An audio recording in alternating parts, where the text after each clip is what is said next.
बहुत समय पहले की बात है। एक छोटा सा गांव था जिसका नाम सतपुर था। सतपुर गांव में सभी लोग किसान ही रहते थे। उनके जीवन यापन का मुख्य साधन कृषि ही थी। उसी गांव सतपुर में एक किसान रहता था। उसका नाम रामू था। वह साधारण किसान नहीं था। उसके पास ज्यादा कृषि के संसाधन नहीं थे, लेकिन वह बहुत ही होशियार किसान था।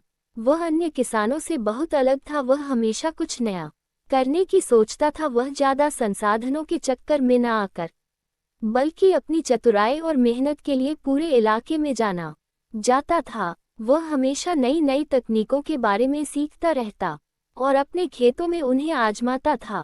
इसका उसको लाभ भी मिलता था। वह बहुत ही होशियार और चतुर किसान था। उसकी यही विशेषता उसे बाकी सभी किसानों से अलग बनाती थी। गांव में कई अन्य किसान भी थे जो कृषि कार्य ही करते थे, लेकिन अधिकतर लोग पुरानी परंपराओं से ही खेती करते थे। रामू की अनोखी सोच और नई विधियां देखकर कुछ किसान उसे पसंद करते थे और कुछ उससे जलते भी थे। उनमें से एक था मोहन, जो रामू का पड़ोसी था। मोहन को ये सहन नहीं होता था कि रामू की खेती इतनी अच्छी होती है। वह उससे ईर्ष्या करता था। उसको लगता था कि यह आखिर कैसे इतना उत्पादन कर लेता है, जबकि बाकी किसान मेहनत के बावजूद ज्यादा उपज नहीं ले पाते। सतपुर गांव एक हरा भरा इलाका था, जहां खेती ही मुख्य जीविका थी। यहाँ के लोग साधारण जीवन व्यतीत करते थे और सब लोग का जीवन यापन का साधन कृषि था। उन सभी की कृषि और सभी कृषि कार्य पूरी तरह से वर्षा पर निर्भर रहते थे। यदि समय पर वर्षा हो जाती तो अच्छी फसल होती, लेकिन सूखा पड़ता तो पूरा गांव संकट में आ जाता। रामू ने इस समस्या का समाधान खोजने के लिए कई तरीके अपनाए। उसने पानी बचाने के लिए सिंचाई के नए तरीके खोजे। वह हमेशा कुछ नया करने का सोचता था, जिसका वह हमेशा लाभ लेता था। वह बहुत ही ईमानदारी और दिल से अपनी खेती को करता था। वह अपने खेत पर हमेशा ध्यान रखता था। उसने अपने खेत की शक्ति बढ़ाने के लिए कई उपाय किए, जैसे मिट्टी की उर्वरता बनाए रखने के लिए जैविक खाद का उपयोग किया। वह हमेशा अपनी खेती में नई उन्नत की विधियां अपनाए और फसल को कीटों से बचाने के लिए प्राकृतिक उपाय अपनाए। जहां बाकी किसान एक ही प्रकार की फसल पर निर्भर रहते थे, वे वही अपनी पुरानी सोच को लेकर खेती करते थे, जिससे उनको ज्यादा लाभ भी नहीं होता था। वहीं दूसरी ओर रामू फसल चक्र क्रॉप रोटेशन का पालन करता था, जिससे उसकी जमीन उपजाऊ बनी रहती थी। उसके खेतों में हमेशा कोई न कोई फसल उगती रहती थी, जिससे उसकी खेत की मिट्टी हमेशा उपजाऊ बनी रहती थी, जिससे उसकी काफी लाभ हुआ। उसने कभी ऐसा कोई फसल नहीं लगाई जिससे उसे कभी नुकसान हो। उसकी सफलता देखकर कुछ किसान उससे सीखते भी थे, जबकि कुछ लोग उसकी नकल करने की बजाय उससे ईर्ष्या करने में लगे थे। बहुत से लोग उसे देखकर खुशी नहीं होते थे। वे लोग उसकी खेती के प्रति जागरूकता को देखकर आश्चर्यचकित रहते थे कि आखिर ये कैसे इतना उत्पादन कर लेता है। कुछ लोगों को ये पसंद नहीं था। मोहन भी उनमें से एक था। एक दिन गांव में एक बड़ी खबर आई। वहां के राजा, जिनका नाम राजा वीरेंद्र प्रताप था, उन्होंने सोचा क्यों ना अपने राज्य में एक प्रतियोगिता करके देखी जाए। आखिर कौन अपने खेती करने में मन लगाता है और ज्यादा उत्पादन करता है, कौन अपने खेती में नई तकनीकों का प्रयोग करता है। राजा वीरेंद्र प्रताप ने घोषणा की कि जो किसान सबसे अच्छी और उपजाऊ खेती करके दिखाएगा, उसे इनाम में सोने के सिक्के और एक बड़ा खेत दिया जाएगा। इस खबर से पूरे गांव में हलचल मच गई। हर किसान इस प्रतियोगिता में जीतना चाहता था। सभी ने अपने अपने खेतों में मेहनत करना शुरू कर दिया।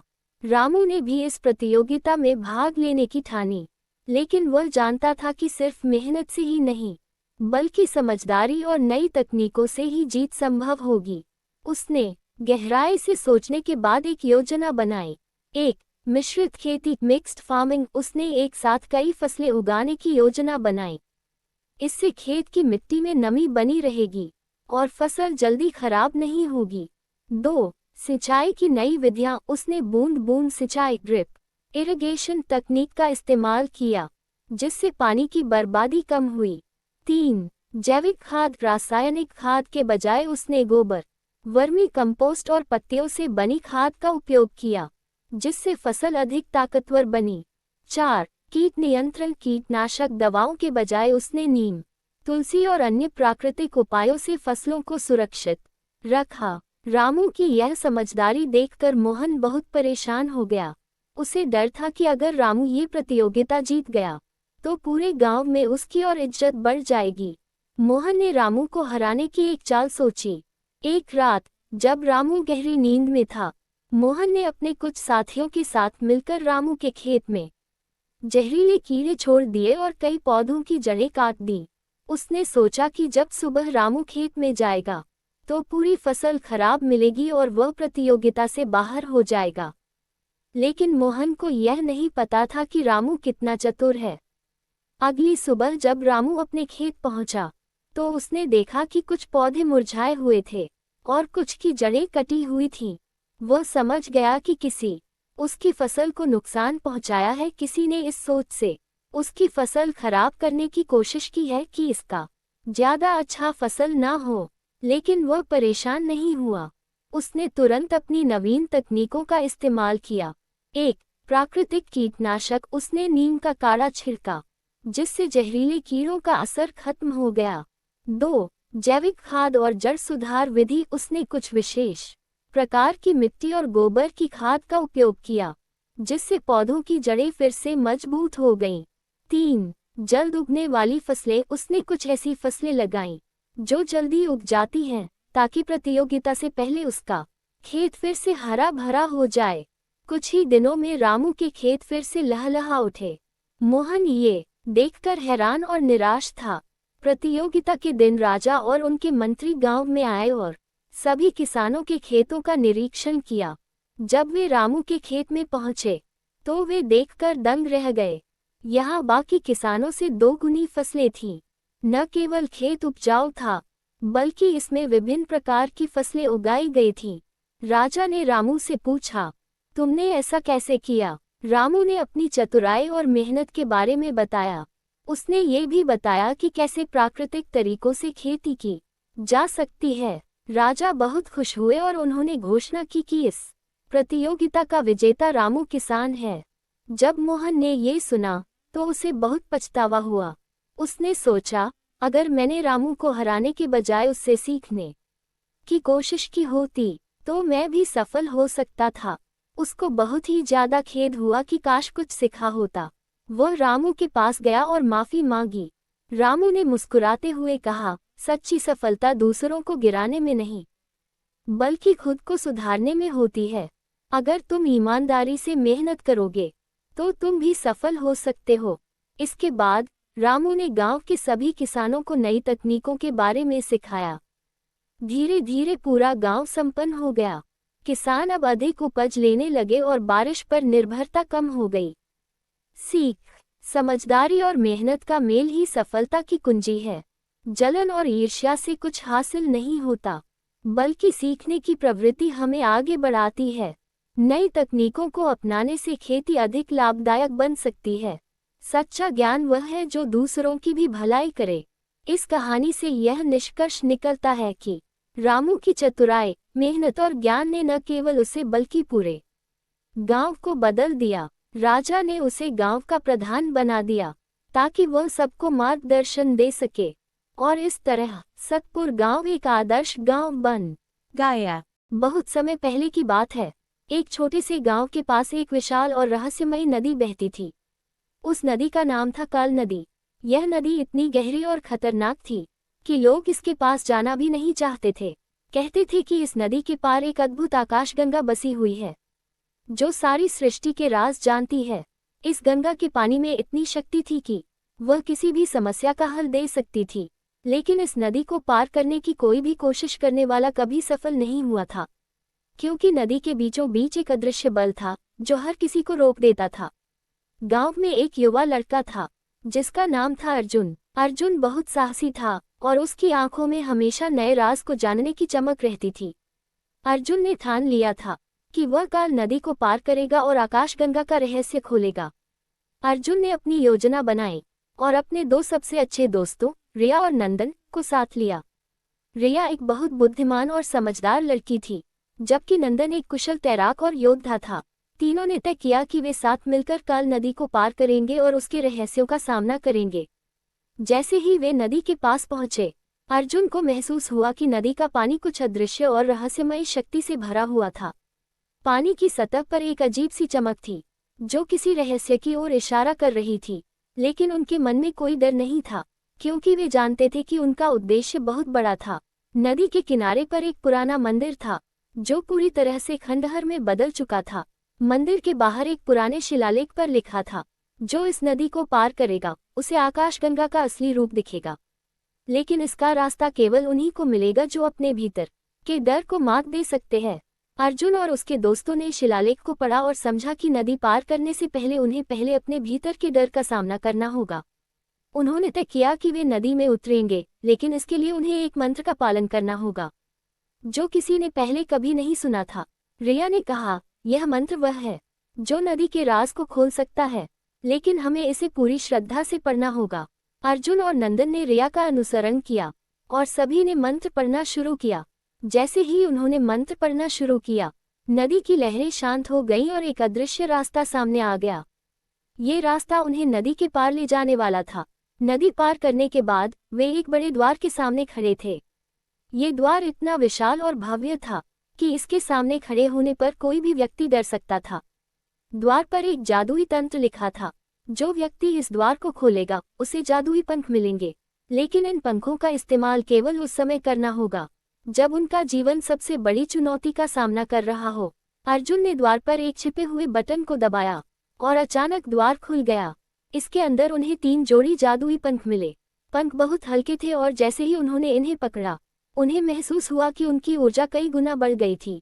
उन्होंने पंखों को ध्यान से रखा और आगे बढ़ने लगे। अब वे आकाशगंगा के पास पहुंचे, जो एक विशाल झील जैसी दिखती थी, लेकिन इसके पानी में एक अदृश्य शक्ति थी। यहाँ आकाशगंगा का असली राज छिपा था। वे झील के किनारे खड़े होकर सोचने लगे कि वे इसे कैसे पार करेंगे। तभी एक विशाल आकृति उनके सामने प्रकट हुई। वह आकृति थी जो आकाशगंगा का रक्षक था।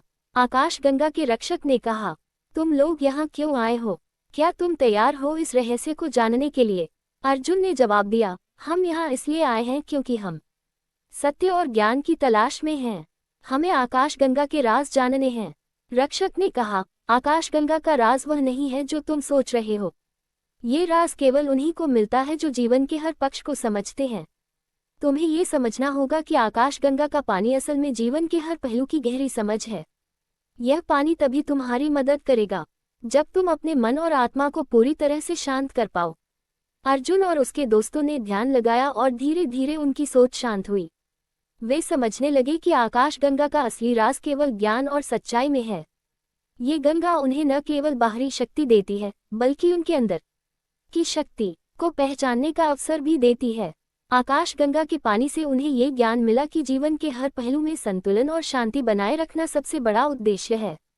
जब वे इस राज को समझ गए, तो आकाशगंगा के रक्षक ने कहा, तुमने आकाशगंगा का असली राज जान लिया है। अब तुम सच्चे ज्ञानी हो। तुम्हें अब जीवन के हर पहलू को समझने और उसे लागू करने की क्षमता मिल चुकी है। अर्जुन और उसके दोस्तों ने आकाशगंगा के पानी का आशीर्वाद लिया और अपनी यात्रा को वापस गांव की ओर मोड़ लिया। वे जानते थे कि अब वे सच्चे ज्ञान से संपन्न हो चुके थे। उनका जीवन एक नए उद्देश्य के साथ आगे बढ़ने लगा था। गांव लौटकर उन्होंने अपनी यात्रा की कहानी साझा की और सभी को यह समझाया कि असली ज्ञान और शक्ति अपने भीतर से मिलती है। बाहरी दुनिया में कोई भी खजाना उस आंतरिक ज्ञान से बड़ा नहीं हो सकता। कहानी का संदेश। ये कहानी हमें ये सिखाती है कि असली शक्ति और ज्ञान हमारे भीतर ही छिपे होते हैं। बाहरी दुनिया में चाहे जितने भी खजाने हों, सच्चा खजाना वह है जो हमें अपने आत्मज्ञान और सच्चाई से मिलता है। जीवन में सबसे महत्वपूर्ण चीज अपने अंदर के डर और भ्रम को पार करना है। तभी हम जीवन के वास्तविक उद्देश्य को पा सकते हैं। ईमानदार घोड़ा। काफी समय पहले की बात है। एक छोटे से गांव में रामलाल नामक एक किसान रहता था। वह न केवल अच्छा किसान था, बल्कि एक ईमानदार और बहुत मेहनती इंसान भी था। रामलाल के पास एक घोड़ा था जिसका नाम राजू था। राजू जितना ताकतवर और तेज था, उतना ही समझदार और वफादार भी था। उसकी आंखों में एक अजीब सी चतुराई थी, जैसे वह सब कुछ समझता था और हमेशा सही रास्ते पर चलने की कोशिश करता था। रामलाल का जीवन बहुत कठिन था, क्योंकि उसके पास ज्यादा जमीन नहीं थी, लेकिन वह कभी भी हार नहीं मानता था। वह सुबह से लेकर शाम तक खेतों में काम करता था। राजू भी उसका साथ कभी नहीं छोड़ता था। दिन भर की कड़ी मेहनत के बाद जब रामलाल घर लौटता था, तो राजू उसकी चिंता करता था और उसकी देखभाल करता था। राजू की सबसे बड़ी विशेषता उसकी ईमानदारी थी। गांव में लोग कहते थे, रामलाल और उसका घोड़ा दोनों एक दूसरे के बिना नहीं रह सकते। रामलाल की ईमानदारी की वजह से ही उसके पास इतना अनाज था, और वह अपने खेतों में किसी भी प्रकार की धोखाधड़ी या झूठ से बचकर चलता था। एक दिन रामलाल ने ठान लिया कि वह शहर जाएगा और वहां अपने अनाज को अच्छे दामों में बेचेगा, ताकि वह कुछ अधिक पैसे कमा सके और अपनी जिंदगी को बेहतर बना सके। वह अपनी सारी जमीन की उपज लेकर राजू पर अनाज की बोरियां लादने लगा। रामलाल और राजू शहर के लिए चल पड़े। रास्ता बिल्कुल भी आसान नहीं था, क्योंकि जंगल से होते हुए शहर तक पहुंचने में कई दिन लगते थे। जंगल के रास्ते में कई खतरे थे, जंगली जानवर, डाकू और न जाने क्या क्या।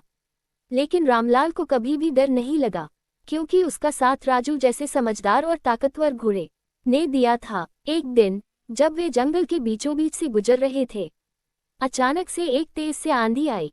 हवा इतनी तेज चल रही थी कि रामलाल को लगा कि वह अपने रास्ते से भटक सकता है। राजू ने तुरंत रामलाल की पीठ के नीचे अपने सिर को घुमा लिया, जैसे वह उसे रास्ता दिखा रहा हो। ये देखकर रामलाल को बहुत हिम्मत मिली और वह राजू के इशारे पर चलने लगा। फिर रास्ते में एक नदी आई। नदी का पानी बहुत उफान पर था और उसकी धारा इतनी तेज थी कि उस पार जाना मुश्किल हो रहा था। रामलाल घबराया हुआ था, लेकिन राजू ने किसी डर के बिना नदी में कदम रखा। वह पानी के बहाव के खिलाफ लड़ते हुए धीरे धीरे नदी पार करने लगा। राजू ने जिस तरह से यह चुनौती स्वीकार की, उससे रामलाल को विश्वास हुआ कि वह अपना मंजिल पा सकेगा, और आखिरकार उन्होंने नदी पार की। नदी पार करके रामलाल को बहुत खुशी हुई। शहर पहुंचकर रामलाल ने अपने अनाज को अच्छे दामों में बेचा। वह बहुत खुश था, क्योंकि अब उसके पास कुछ पैसे थे, जिससे वह अपनी जिंदगी बेहतर बना सकता था। शहर में काम निपटाकर वह घर लौटने के लिए तैयार हो गया। रास्ते में अचानक उसे एक चमचमाती हुई थैली दिखाई दी। जब उसने थैली को खोला तो वह देखकर हैरान रह गया। वह थैली सोने के सिक्कों से भरी हुई थी। रामलाल सोचने लगा कि यह थैली किसकी हो सकती है, और क्या वह इसे अपने पास रखे या फिर इसे लौटाए। राजू ने उसे देखा और धीरे से गर्दन घुमा दी, जैसे कह रहा हो कि उसे ये थैली वापस करनी चाहिए। रामलाल को समझते देर न लगी। उसने राजू की ओर देखा और सोचा, राजू सही कहता है, हमें ये सही मालिक तक पहुंचाना चाहिए। रामलाल ने उस थैली को पास के गांव में जाकर गुमशुदा माल की घोषणा की। कुछ समय बाद एक व्यापारी वहां आया और बताया कि वह थैली उसकी थी, उसने रास्ते में गिरा दी थी। व्यापारी ने रामलाल का धन्यवाद किया और उसे इनाम देने का प्रस्ताव दिया। व्यापारी ने कहा, तुमने मेरी सोने की थैली वापस की, तुम मेरे लिए बहुत महत्वपूर्ण हो, इसे रख लो। लेकिन रामलाल ने विनम्रता से कहा, आपका धन है, इसे आपको ही रखना चाहिए। मैंने कुछ गलत नहीं किया, इसलिए मुझे कोई इनाम नहीं चाहिए। राजू ने एक हल्की सी हिनहिनाहट की, जैसे वह रामलाल की इस ईमानदारी की सराहना कर रहा हो। ये देखकर रामलाल को बहुत ही ज्यादा प्रसन्नता हुई। एक बार की बात है, एक राजा थे। उनका नाम राजा वीर सिंह था।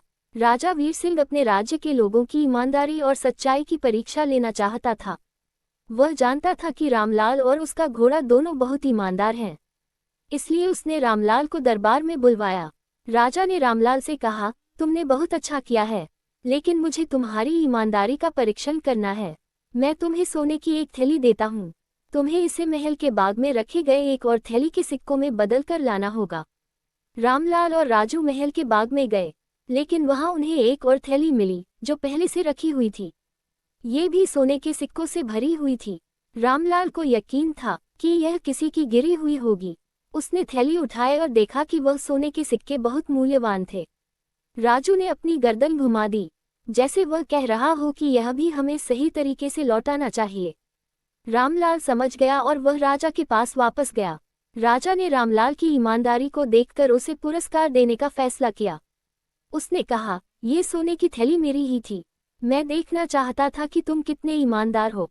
तुमने मुझे साबित किया कि तुम्हारी ईमानदारी सच्ची है।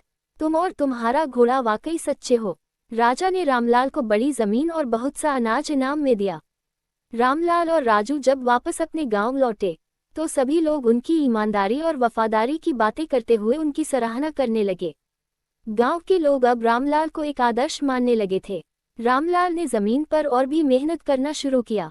वह राजू को भी बहुत प्यार करता था और उसे अच्छे से खिलाता। राजू अब सिर्फ एक घोड़ा नहीं था, बल्कि वह गांव में ईमानदारी और वफादारी का प्रतीक बन गया था। अब रामलाल की जिंदगी में सुख समृद्धि थी, लेकिन वह कभी भी अपनी ईमानदारी से समझौता नहीं करता था। वह जानता था कि यही उसकी असली पूंजी है और उसे वह हमेशा संभाल कर रखना चाहेगा। रामलाल को अपने प्रिय घोड़े की वफादारी और ईमानदारी से बहुत ही ज्यादा प्रसन्नता हुई।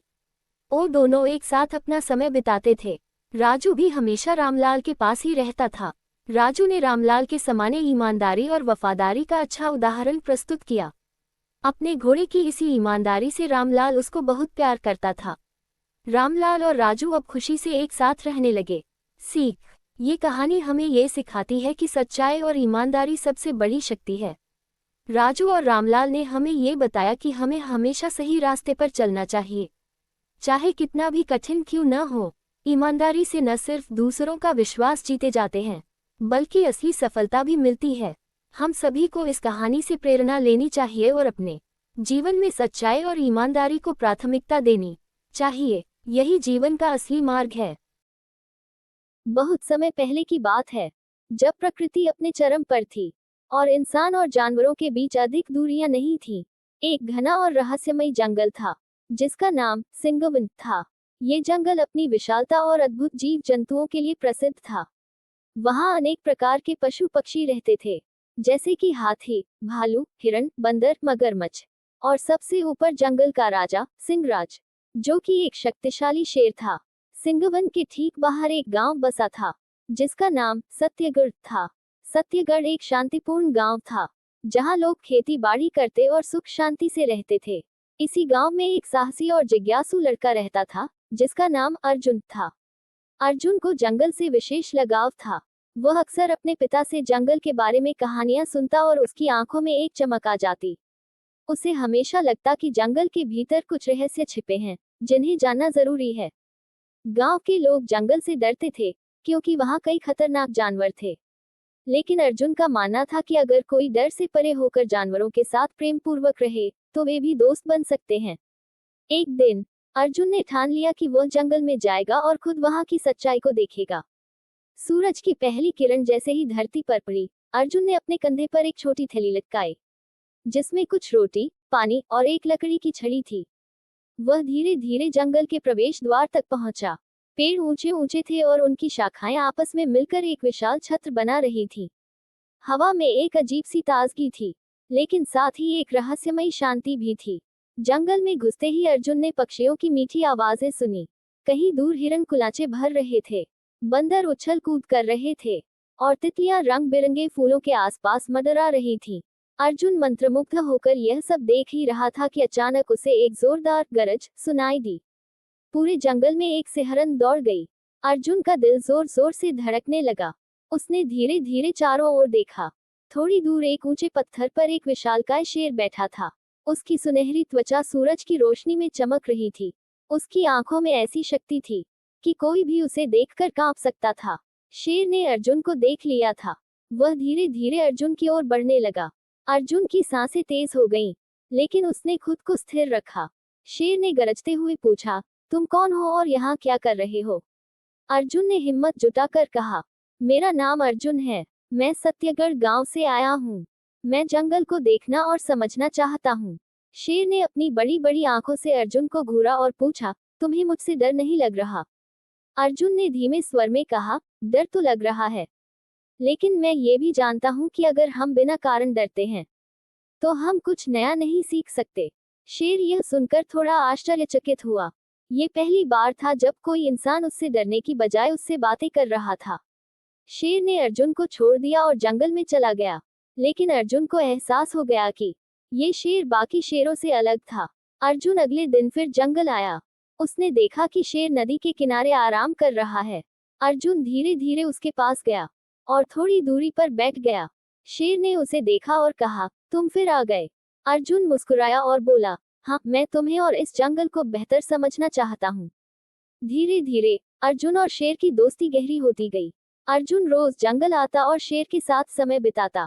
वे साथ में खेलते, नदी किनारे बैठकर बातें करते और अर्जुन जंगल के बारे में नई नई चीजें सीखता। जंगल में एक शिकारी था जिसका नाम भैरव था। वह बहुत चालाक और निर्दयी था। भैरव को पता चला कि जंगल में एक विशाल शेर रहता है जिसका शिकार करके वह बहुत पैसा कमा सकता है। एक दिन उसने जंगल में जाल बिछाया। जब शेर जंगल में घूम रहा था तो वह उस जाल में फंस गया। शेर ने जोर से दहाड़ मारी लेकिन कोई मदद के लिए नहीं आया। अर्जुन को जब ये पता चला तो वह तुरंत जंगल की ओर भागा। उसने देखा कि शेर जाल में फंसा हुआ था। अर्जुन को बहुत गुस्सा आया। उसने जंगल के अन्य जानवरों को इकट्ठा किया, हाथी, भालू, बंदर और हिरण। सभी ने मिलकर शेर को बचाने की योजना बनाई। अर्जुन ने चतुराई से शिकारी को चकमा दिया और अंत में शेर को जाल से आजाद कर दिया। जब भैरव ने देखा कि उसकी योजना फेल हो गई तो उसने अर्जुन को पकड़ने की कोशिश की, लेकिन अर्जुन तेज था। शेर और जंगल के सभी जानवर अर्जुन के साथ आ गए। शेर ने जोरदार दहाड़ लगाई जिससे शिकारी डर गया। जंगल के अन्य जानवर भी उसकी ओर बढ़ने लगे। भैरव की हालत खराब हो गई और वह डर के मारे भाग खड़ा हुआ। इसके बाद गांव वालों को भी पता चला कि अर्जुन ने जंगल और शेर को बचाया है।